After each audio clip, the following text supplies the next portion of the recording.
सत्यघोष का असत्य। इसी भरत क्षेत्र में सिंहपुर नगर था। वहाँ राजा सिंहसेन राज्य करते थे। उनकी रानी का नाम रामदत्ता था।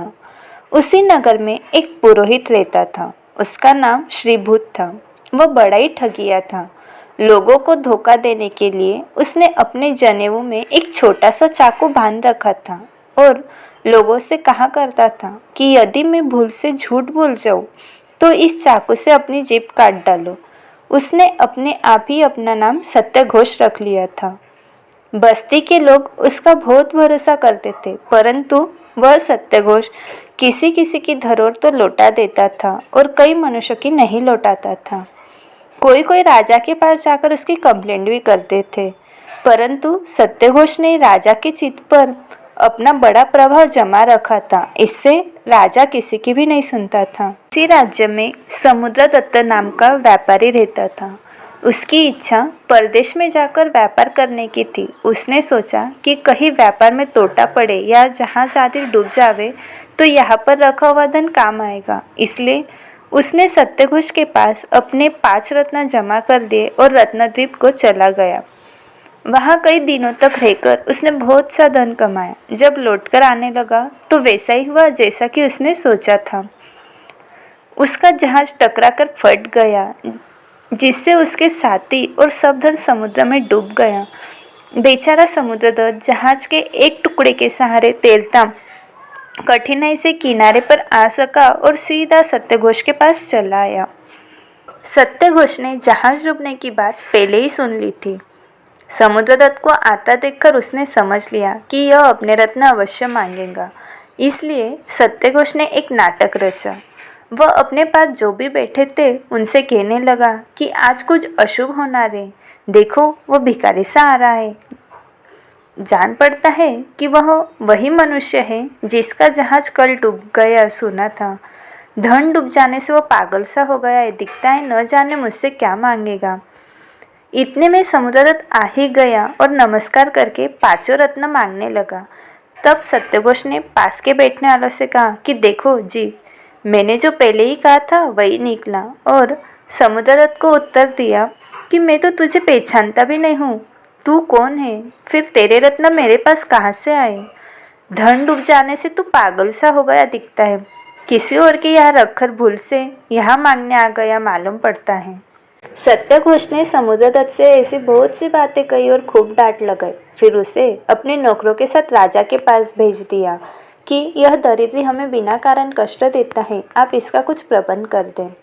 राजा सिंहसेन इस झूठे सत्यघोष को तो सच्चा सत्यघोष समझते थे, इसलिए उन्होंने बेचारे समुद्रदत्त की एक भी नहीं सुनी, झूठा कहकर निकलवा दिया।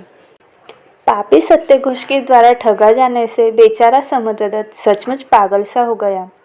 वह बस्ती बाजार में जहाँ कहाँ जाता कहता फिरता कि सत्यघोष मेरे 5 रत्न नहीं देता है, पर किसी ने नहीं माना। सब लोग उसे पागल बताने लगे। समुद्रदत्त दिन भर शहर में रोता हुआ घूमता फिरता था और रात को राजा के महल के पीछे एक झाड़ पर चढ़कर पुकारा करता था कि मैं सत्यघोष के पास 5 रत्न जमा कर गया था, अब वह नहीं देता है।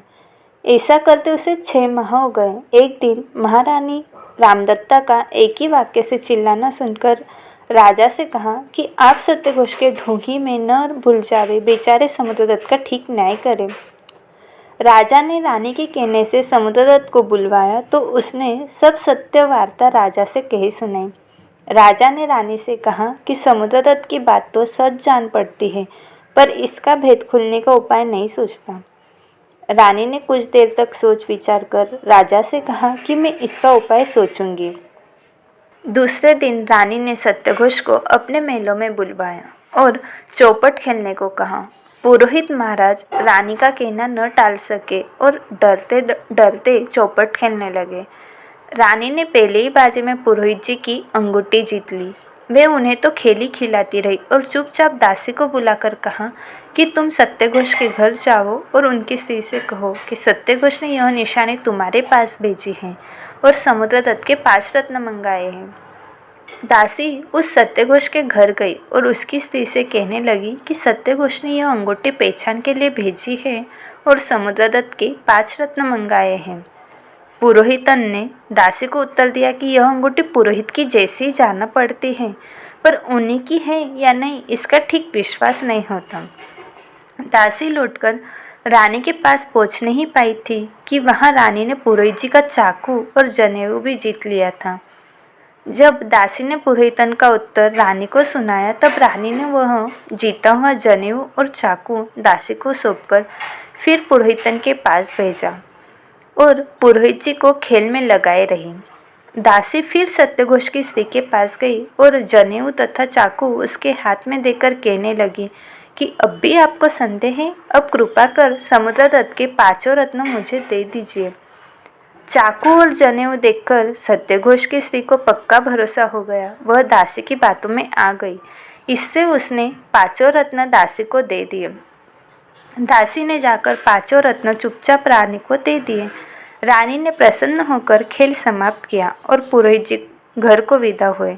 रानी ने 5 रत्न राजा के सामने रख दिए और रत्नों का पता लगाने की सब बात कहे सुनाई। महाराज ने सिपाही भेजकर सत्यघोष को तत्काल पकड़ बुलाया। बेचारे पुरोहित जी बहुत घबराए, पर उन्हें क्या मालूम था कि उनका भाग्य फूट चुका है। राजा ने रानी के दिए हुए रत्नों को अपने पास के अन्य बहुत से रत्नों में मिला दिया और समुद्रदत्त को बुलाकर कहा कि इन रत्नों में से अपने रत्न पहचानो। समुद्रदत्त ने वैसा ही किया और उन सब रत्नों में से अपने रत्न उठाकर प्रसन्न हुआ। जब समुद्रदत्त ने केवल अपने ही रत्न उठाए, तब तो सत्यघोष की ठगाई राजा के समझ में आ गई। राजा ने मंत्रियों की सलाह से 3 दंडों में से कोई एक दंड सहने के लिए सत्यघोष से कहा, 3 थाली गोबर खाओ, या हमारे पहलवान के 32 घुसे सहो, या अपना सब धन दे दो। पापी सत्यघोष लज्जा के मारे मर ही चुका था। उसने पहले तो गोबर खाया, पर उतना गोबर उससे नहीं खाया गया। तब पहलवान के गुस्से लगवाने को राजा से कहा, परंतु जब पहलवान के एक ही गुस्से में वह अधमरा हो गया, तो लाचार हो उसे अपना सब धन राजा को देना पड़ा। इस प्रकार उस मूर्ख ने तीनों ही दंड भोगे और थोड़े ही दिनों में खोटे भावों से मरकर कुगति में गया। आने से हमें यही सीख मिलती है कि हमेशा मुख से सच्ची बातें करना चाहिए। झूठ बोलने से कुगति मिलती है। सच्चाई से रहना सीखना चाहिए। जय जिनेंद्र, जय महावीर।